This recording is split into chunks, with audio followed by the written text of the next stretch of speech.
Армыстасыл көрермен, Қонаев медиа арнасында басты жаңалықтар. Студияда мен Арна Құралбек. Жамбыл ауданында халықты сапалы ауыз сумен қамтамасыз ету жұмысы жоспарға сай атқарылып келеді. Өткен жылы жалпы құны 5,3 миллиард теңгенің су тарту жобасы аяқталды. Сондай-ақ кәріз жүйесін толық жаңарту жұмысы басталды. Ауыз суды көптен күткен тұрғындармен әріптесім Ақжан Анапия тілдесті.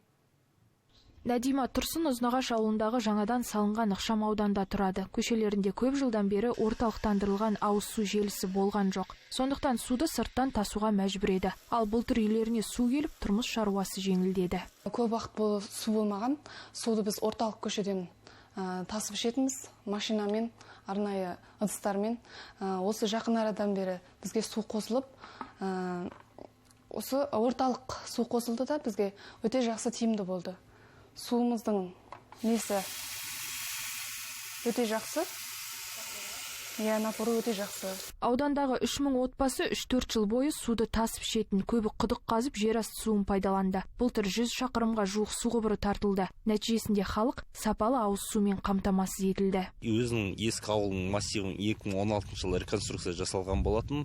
Ол жылдары 125 шақырым су құбыры тартылды, және бір дәу 17 гектар жерге су жинау алабын құрылысын аяқталғанбыз. 2016 жылдан бастап халық санының өсуіне және көшіп қону, жаңа алқаптардың пайда болуына байланысты осы қосымша тағы да 100 шақырым су құбырын тартты. Бұл деген қосымша жалпы Ұзнағаш ауылының 40% новостройкасын су тартылды деп есептелінеді. Ауылда кәріз жүйесін жаңғырту басты назарда. 1970 жылы салынған құбыр 25 000 тұрғынға арналған. Бүгінде халық саны бірнеше есе артып, инженерлік жүйе әбден тозды. Ал жобаға 14 миллиард теңге бөлінді. Қазір 29 шақырым кәріз құбыры тартылу жұмысы басталды. Оның 9 шақырымы қазылып дайын тұр. Сондай-ақ ауылда электр желісі жаңарып, бұрын жиі сөніп тұратын жарық мәселесі де шешімін тапты. Электр желілерде де осы 24 жылы ақша қаржы бөлінген, республикалық және облыстық бюджеттен берілді. 1,3 миллиардқа жалпы 44 шақырым электр желісін тарттық және 33 трансформаторлық қондырғы орнаттық. Су мәселесі Үмбетәлі, Жамбыл, Қарасай, Сұңқар және Бұлақ ауылында да бар. Халық саны артып, жаңа ықшам аудандар пайда болды. Инфрақұрылымды жаңарту қажет. Осы елді мекендерді ауыз сумен қамтамасыз ету жобасы жасалды. Оған бюджеттен қосымша қаржы қажет. Ақжан Анапия, Нұрлан Досмағамбетов, Қонаев медиа. Ойғыр ауданы Шонжа ауылында заманауи дене шынықтыру, сауықтыру кешенінің құрылысы жүріп жатыр. Қазіргі таңда негізгі құрылыс монтаж жұмыстары 60% аяқталған. Нысан құрылысы өткен жылдың қазан айында басталды. Мердігер компания өкілдерінің айтуынша жұмыс кестеге сай атқарылады. Жоспарға сәйкес кешен биыл тамыз айында толық аяқталып, пайдалануға берілмек. Жаңа спорт кешенінде футбол алаңы, бокс және күрес залдары болады. Заманауи спорт нысаны 500 адамды қабылдауға қауқарлы. Алдағы уақытта мұнда спорттық жарыстар мен бұқаралық іс-шараларды өткізу жоспарланып отыр. Бізде қалған жұмыстар ішкі жұмыстары қалды. Біз сыртқы жұмыстарын қазір сыртын қаптау жұмысын толық бастаймыз ертеңгі. Сол толық қаптау жұмыстарын бітіргеннен кейін ішкі жұмыстарын кірісеміз. Қаражат жағын бізде 1 миллиард 523 миллион қаражат бөлінген. Бүгінгі күнге дейін 466 миллион қаражат игердік. Қонаев қаласында есірткіге жол жоқ атты ауқымды алдын алу науқаны жалғасуда. Науқан аясында қоғамға қауіпті есірткі заттарын насихаттайтын заңсыз жарнамалар анықталып жойылады. Сонымен қатар тұрғындарға есірткінің адам өмірі мен болашағына тигізер зияны жан-жақты түсіндіріледі. Игі іске белсенді жастар мен еріктілер атсалысады. Науқанның мақсаты жастар мен қала тұрғындар арасында есірткіге қарсы берік көзқарас қалыптастыру, қоғамда қауіпсіз әрі салауатты орта құруға үлес қосу. Өткен жылы облыс көлемінде бұл бағыттағы жұмыстар жүйелі жүргізілді. Белсенді жастар нысан қабырғалары мен телеграм чаттарындағы мыңдаған заңсыз есірткі жарнамаларын өшіріп, түсіндірме парақшаларын таратты. Есірткіге жол жоқ акциясын біз былтырғы жылдың өзінде 1000-ға жуық граффитиді облыс бойынша өшірген болатынбыз. Оның барлығы бізде тұрақты түрде осы еріктілердің, волонтерлардың арқасында бірге ұйымдастырудамыз. Алдыңғы уақытта да біздің бұл жоспарлы түрде еріктілердің айналысатын жобасының бірі болып табылады. Құқық қорғау органдары тек есірткі қылмысына қарсы күреспен шектелмей, интернет кеңістігіндегі алаяқтық әрекеттердің жолын кесуге де ерекше назар аударып отыр. Соңғы уақытта жүргізілген кешенді шаралардың нәтижесінде азаматтарды алдауға бағытталған күмәнді онлайн платформалар анықталып, олардың 300-іне тосқауыл қойылған. С начала года, согласно... Жыл басынан бері президенттің жарлығына сәйкес интернет алаяқтыққа қарсы күрес күшейтілді, яғни кең ауқымды алдын алу шаралары жүргізілуде. Біз волонтерлермен бірлесіп халықты интернет алаяқтықтан сақтандыруға арналған профилактикалық іс-шара өткізіп жатырмыз. Іс-шара барысында алаяқтардың айласына түспеудің жолдары мен интернет алаяқтықтың негізгі түрлері туралы түсіндіреміз. Бүгінгі шара толығымен халыққа арналған. Жүйелі жұмыстың нәтижесінде облыста киберқылмыс саны едәуір төмендеді. Өткен жылы 75 дерек тіркелсе, жыл басынан бері қылмыстық әрекеттің азайғаны байқалды. Аружан Мұратқызы, Абылай Құттықбай, Қонаев медиа.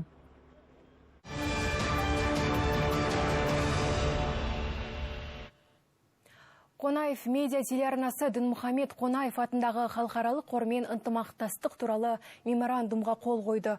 Бұл тек ресми сәтқана емес, игі қарым-қатынас пен ортақ жобалардың бастауы. Қордың жетекшісі Елдар Қонаев телеарна басшылығына ұлы қайраткердің өмірі мен еңбегі жазылған басылымды табыстады. Сюжетке назар аударсақ.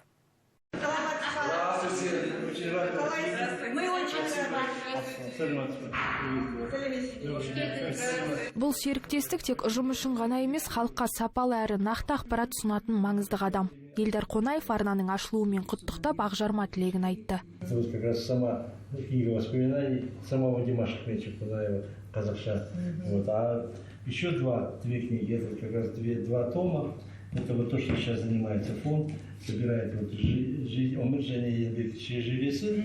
То, что президент решил присвоить имя. Қалаға Димаш Ахметұлының аты берілуі тарихи сәт болды. Бізде әлі де үлесімізді қосып, тың дүниелер айтуға ниеттіміз. Қонаев қоры 30 жылдан бері жұмыс істеп келеді. Соңғы 3 жыл ішінде біз тыңнан материалдар жинадық. Димаш Ахметұлы музейінің өкілі ретінде бірге еңбек етіп, тіпті кітап шығарсақ та нұр үстіне нұр болар еді. Осы арқылы оның өнегелі өмірі мен келелі қызметін келер ұрпаққа жеткіземіз. Ер есімі ел есінде демекші Дінмұхамед Қонаевтың тұлғалық бейнесі әсіресе кейінгі ұрпаққа маңызды. Биыл сол дәуірдің маңызды кезеңдерін түсінуге мүмкіндік беретін 2 естеліктер кітабы жарық көрді. Сондай-ақ Сталиннен Горбачевке дейін атты деректі фильмде Қонаевтың саяси өмірі көрсетіледі.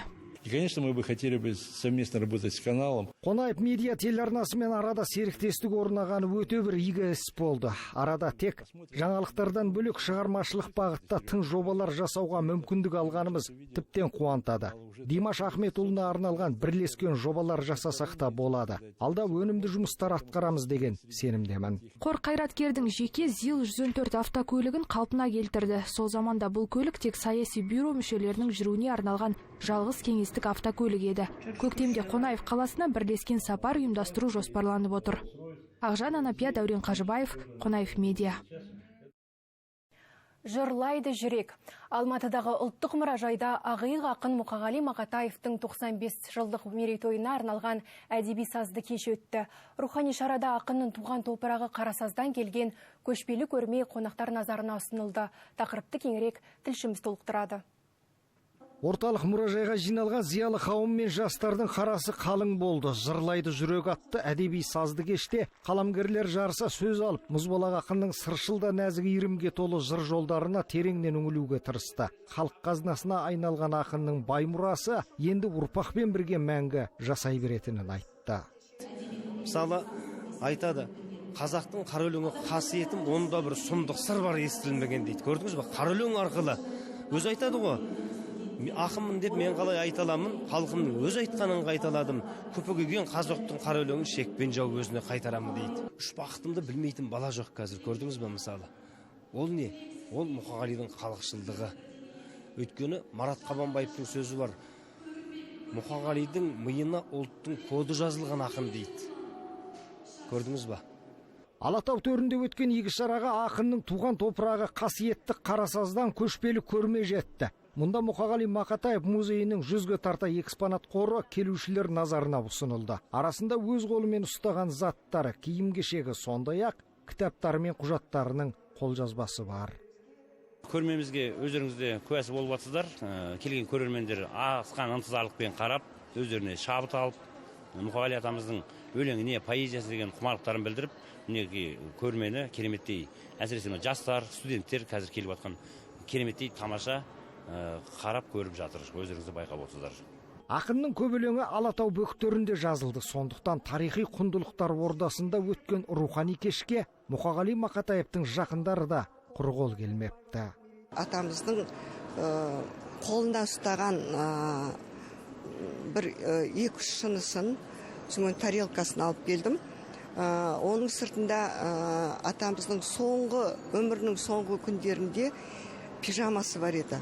Сол пижамасын енді артынан арнайы өзім осы орталық музейге келіп тапсырам. Ол енді атамыздың үстіне киген, соңғы күндерінде киген пижамасы. Ал енді жаңа қордың атынан шыққан біраз кітаптарын, жаңадан шыққан Хан Тәңірі кітаптар жинағын таңдамалы. Соның бәрін алып кеп бүгін музейге өткіземін. Ақынның 95 жылдық мерейтойына арналған игі шаралар легі 6 ақпан Қарасазда ұйымдастырылса, 7 ақпанда Астанада аталып өтеді. Құрманжан Қасымжанұлы, Ерлан Әбжан, Қонаев медиа. Алматы облысында атқа мініп көзілдіріксіз көлік айдайтын 101 жастағы қария тұрады. Жастайынан тағдыр тауқыметін тартса да, Солтанбай Жарықбасұлы еш қиындыққа мойымады. Екінші дүниежүзілік соғыста қолына қару ұстап, жаумен шайқаста ерлік танытты. Елге оралған соң білім алып бар саналы ғұмырын ұстаздыққа арнады. Адамгершілік қасиет пен ұлтқа адал қызмет азаматтың негізгі ұстанымы болуы керек дейді ғасыр жасаған қария. Солтанбай Жарықбасұлы 1925 жылы 17 ақпанда еңбекші Қазақ ауданы Алға ауылында дүниеге келді. Биыл соғыс ардагері 101 жасқа толады. Ғасыр жасаған қария өмірлік зайыбымен 3 қыз 5 ұл өсіріп, немере, шөбере, шөпшек сүйді. Балалық шағы ашаршылықпен, жастық шағы сұрапыл соғыспен қатар келген ақсақал өмірдің қызығы мен тауқыметін қатар көрдім деп еске алады. Мені шығарып салатын адам болған жоқ. Содан барып, вагонда жаттым. Сонда ойыма түскені. Осы соғыстан аман есен келсем, бала шағам көп болса екен деген ойыма келді. Алладан сұрадым. Сол 80 жылдан кейін менің сол сұраған тілегім қабыл болды. 1943 жылы кеңес әскерінің қатарына алынған 18 жасар Солтанбай Жарықбасұлы Байкал маңайында жапондарға қарсы соғысады. Оқ пен оттың ортасында жүріп батальон командирі болады. 1950 жылы отанға оралады. Қазақ педагогикалық институтының тарих факультетінде білім алып, саналы ғұмырын шәкірт тәрбиесіне арнайды. Кейін мектеп директоры болады. Адамдықтан аспағын, жамандыққа баспағын, құрметтесең еліңде, дұрыс жолға жабасқаның. Зейнетке шыққаннан кейін де ақсақал жастарға көрген білген үйретуден жалыққан емес. Ғасыр жасаған соғыс ардагері әлі де тың. Газет журналдың бір санын қалдырмай оқып кітап жазады. Қазір қарияның 4 авторлық еңбегі бар. Көзілдіріксіз көлік айдап кітап жазатын ақсақал үнемі денесін ширатып, спортпен шұғылданады. Менің бір жақсы көретін нәрсем мен спорт. Мен мына легкая атлетика дейміз. Жүгіруден, штанга көтеруден, сонан кейін суда плавать ету. Сондай легкий атлетика соған қатысып жүріп, мен өмірі темекі тартпаған адаммын. Солтанбай Жарықбасов салауатты өмір салты ұзақ өмір кепілі дейді. Ақсақал өмірдің бейнетін татып, зейнетін көрді. Ендігі арманы елдің тыныштығы. Өзі көрген сұрапыл соғыс пен нәубетті ұрпағым көрмесе деп тілейді. Шұғыла Баймұхан, Талғат Жанбота, Қонаев медиа. Қазақ сахнасының саңлағы, Қазақстанның еңбек сіңірген қайраткері, театр және кино өнерінің көрнекті өкілі Балтабай Сейітмамытұлы 76 жасына қараған шағында өмірден өтті. Саналы ғұмырын қазақ өнеріне сарп еткен айтулы тұлғаның жарқын бейнесі мәңгілікке ұмытылмақ емес. Балтабай Сейітмамытұлы 1950 жылы 11 сәуірде Алматы облысы Жамбыл ауданы Қастек ауылында өмір есігін ашты.